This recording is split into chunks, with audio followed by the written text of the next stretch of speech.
Sepak bola modern di kawasan Asia Tenggara semakin berkembang.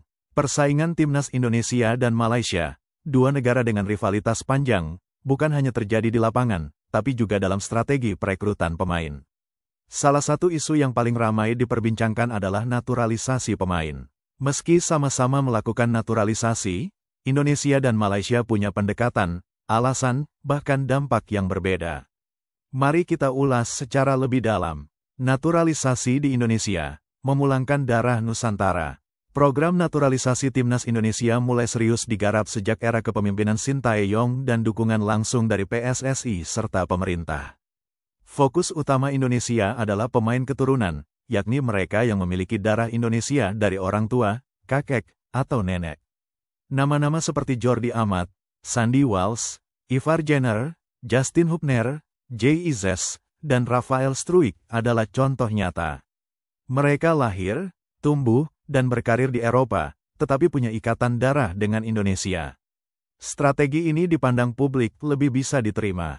Mengapa? Karena naturalisasi di Indonesia bukan sekadar mencari pemain asing berbakat, tapi memulangkan darah bangsa. Selain itu, mayoritas pemain keturunan ini benar-benar menunjukkan rasa bangga memakai Garuda di dada. Mereka bahkan rela meninggalkan peluang membela negara lain demi membela Indonesia. Hasilnya pun mulai terlihat. Kualitas permainan timnas Indonesia meningkat pesat. Tim ini berhasil bersaing di level Asia, bahkan masuk ke putaran ketiga kualifikasi Piala Dunia 2026 zona Asia. Naturalisasi di Indonesia akhirnya dipandang sebagai strategi jangka panjang untuk membangun fondasi tim nasional yang lebih kuat. Naturalisasi di Malaysia membuka pintu untuk pemain asing. Berbeda dengan Indonesia, Malaysia punya pendekatan lain. Mereka lebih terbuka dengan naturalisasi, bahkan untuk pemain yang tidak punya darah Malaysia sama sekali. Contoh paling terkenal adalah Mohamado Soumaré, pemain asal Gambia yang sudah lama bermain di Liga Super Malaysia.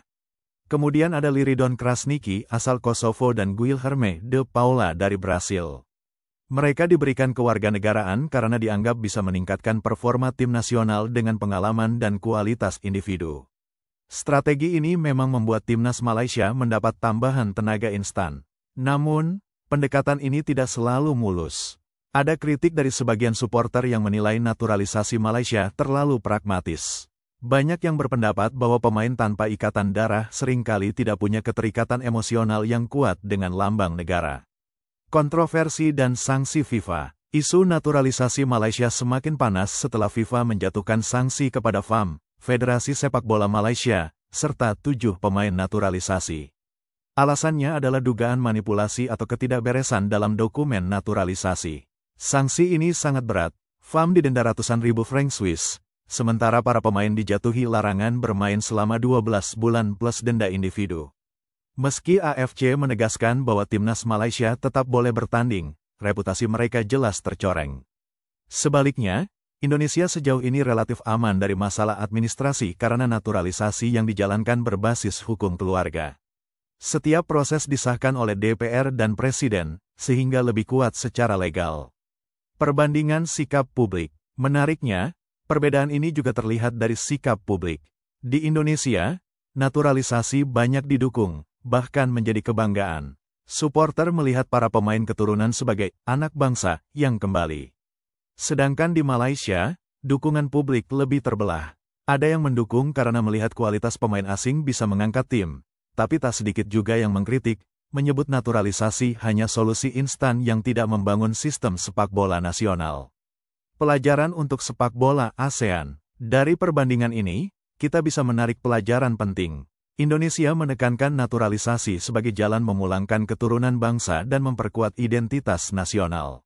Malaysia memilih jalan cepat dengan merekrut pemain asing berpengalaman, tapi kini menghadapi risiko regulasi dan krisis kepercayaan publik.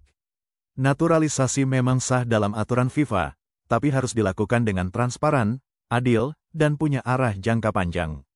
Kalau tidak, hasilnya bisa justru merugikan. Kesimpulannya, Indonesia dan Malaysia sama-sama ingin memperkuat tim nasional melalui naturalisasi. Namun, bedanya jelas, Indonesia fokus pada darah keturunan, sementara Malaysia lebih banyak menggunakan tenaga asing tanpa ikatan darah. Dua strategi yang berbeda, dengan konsekuensi yang juga berbeda. Bagi kita, rivalitas ini justru membuat sepak bola Asia Tenggara semakin menarik. Siapakah yang akan lebih sukses di masa depan? Kita tunggu jawabannya di lapangan hijau. Sepak bola itu bukan sekadar permainan, tapi juga identitas bangsa.